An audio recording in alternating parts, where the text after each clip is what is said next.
the most expensive store where you can buy luggage, I think, is probably Hermes. Is that right, ladies? So let's assume the most expensive, I think Hermes, the cheapest purse that they have is like 15, 16,000. So let's assume that's out of your budget to spend in a single day on a purse that you probably don't even need. And you walk into the Hermes store knowing damn well you can't afford anything. So you walk in there and your first thought is, oh shit, they can tell. They know. And then you walk over there and you're looking at something and you see the price tag, you're like, oh my God, let me find something else. Let me look, like I'm looking over here. You see another price tag, you're like, oh shit, I'm in the wrong place. Oh my God, they're staring at me. They know, they can tell. They know I can't afford anything in here. So now you're walking around and one of them comes up to you and says, can I help you find something? With a straight face. But how does that facial expression look when you're worried? It looks judgmental. And you're like, no. And you turn around like, bitch. She's judging me. Who is she to judge me? Art history, probably an art history major. Couldn't even get a job at Starbucks, had to work at this stupid ass place. So you're worried about judgment the whole time, right? How is your confidence right now in the store? Like a 1, like a 0. So now imagine if you work with me, like you're my assistant or you're one of my friends or coworkers, or maybe you're the partner in my company, and I give you my company platinum card, which you could literally go buy a helicopter with, and I say, go down to the Hermes store, get me the most expensive briefcase that they have in the entire store. And you're wearing the same outfit, you're wearing the exact same clothes, your hair looks the same, your skin looks the same, and you walk into that store, how's your posture? Are those people judging you now? It's the same humans. And you walk over and see that price, and you're like, huh, that's all right, I guess that's decent. And you walk over, same other place, you see another price tag, and you're like, okay, yeah, got it. And then one of the young ladies comes over to help me. He's like, can I help you find anything? And you turn around and be like, yeah, show me the most expensive briefcase you got. How's your confidence? Can she see this in your pocket? What's the difference? What is this?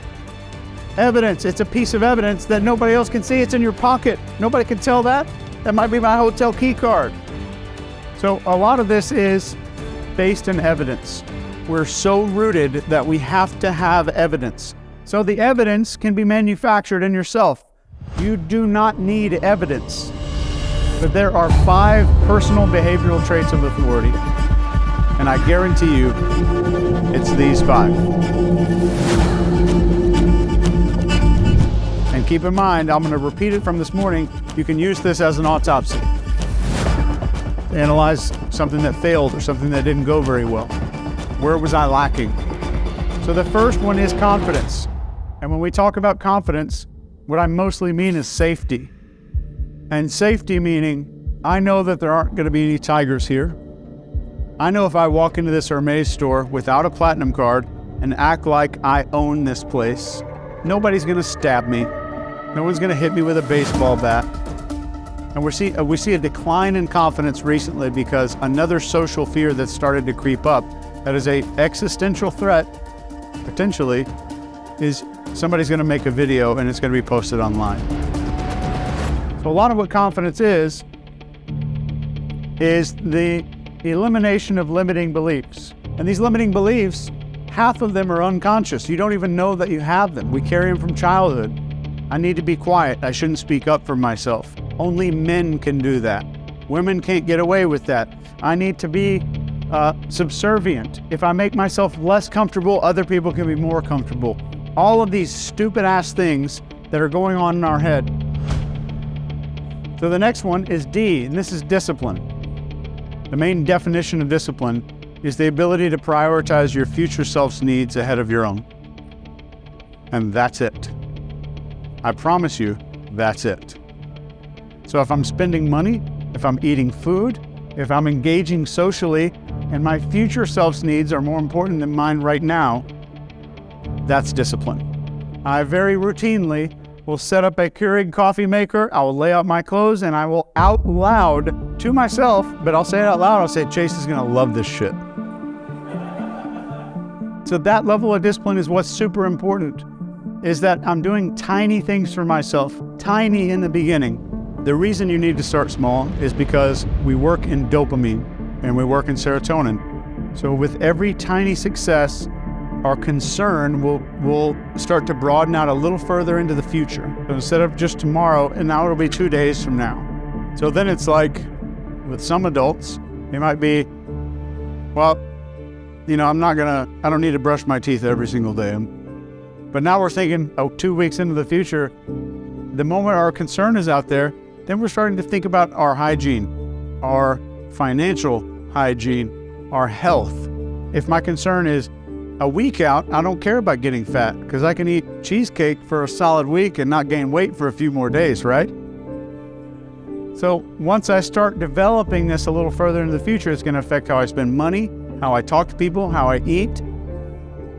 So whatever you can do, even if you're leaving yourself notes, which you have seen me do before, I've slipped $100, it's summertime, like summer comes around, I'll slip $100 bill into a winter jacket as a gift to myself, and I'll draw a heart on it.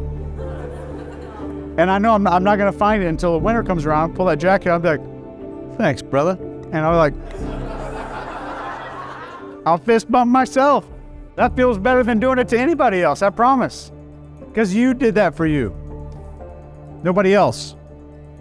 And you took care of you. And you are the one that's taking care of future you. So the moment that I do that, like I see that $100 bill with a heart on it, I'm like, man. I'm not thinking I'm awesome, I'm thinking he is awesome. The next is leadership.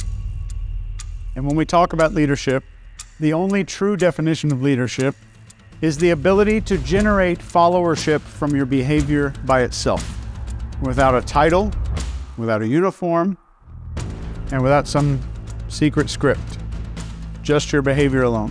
And the true measure of this is, are you living as a role model for the people that you would want to influence when no one's looking? Am I being a role model type of person when my customers, clients, patients, whoever aren't looking? Am I doing exactly what I'm saying and more? So our brain evolved in hierarchical structures. We have one for nonverbal communication, for emotion. We have our limbic system, we have spinal cord, our cerebellum. There's no dedicated part to language, which is why it's the least effective. We have two parts of our brain that really process language. We have something called the Broca's area, something called the Wernicke's area, where we process and comprehend language. It's not that important. So when we're speaking with someone, if we aren't living the same life off camera, we're sending a signal. Even if that signal is something as simple as, something's not right about this person. I don't really trust this person. So we're sending it all the time. Next is gratitude. I will say that gratitude is proven to change neurotransmitter levels in your body. It can lower norepinephrine, it can lower adrenaline, and it can raise a critical neurotransmitter called GABA, which makes us feel safe, secure, and helps us to feel confident. How many actual hypnotists do we have in the room? Actual hypnotists. 1, 2, 3, 4, 5. Okay, 5 hypnotists in here. I would be willing to bet the people with the most insecurities and lowest level of confidence are the hardest to hypnotize. And I would bet that these people would agree with this. Confidence and safety is key in hypnosis. The chemical GABA is key in hypnosis. So gratitude's really important. It rewires neurotransmitters. And E is for enjoyment. And the reason that it's on here, in my experience, this is the most magnetic human quality. We're around a person that's actually enjoying themselves. It's magnetic. Now, without a word being said, we're back at the Delta airport, and I ask you to spot one of each of these people. You could do it without talking, without walking up to them and having them take a survey. A lot of this stuff is sensed and experienced through our animal brain. But what do you think, in your own estimation, would be your lowest? You don't have to answer. But out of confidence, discipline, leadership, gratitude, and enjoyment, where am I lowest? And if I used this as an autopsy tool, and I said, why did I lose that sale? Why did that girl not go out with me on a date? Why couldn't I convince that person on Tinder to come out with me? Why couldn't I get that job for that company? Why didn't I negotiate that contract? This could be an autopsy tool, and one of the most powerful.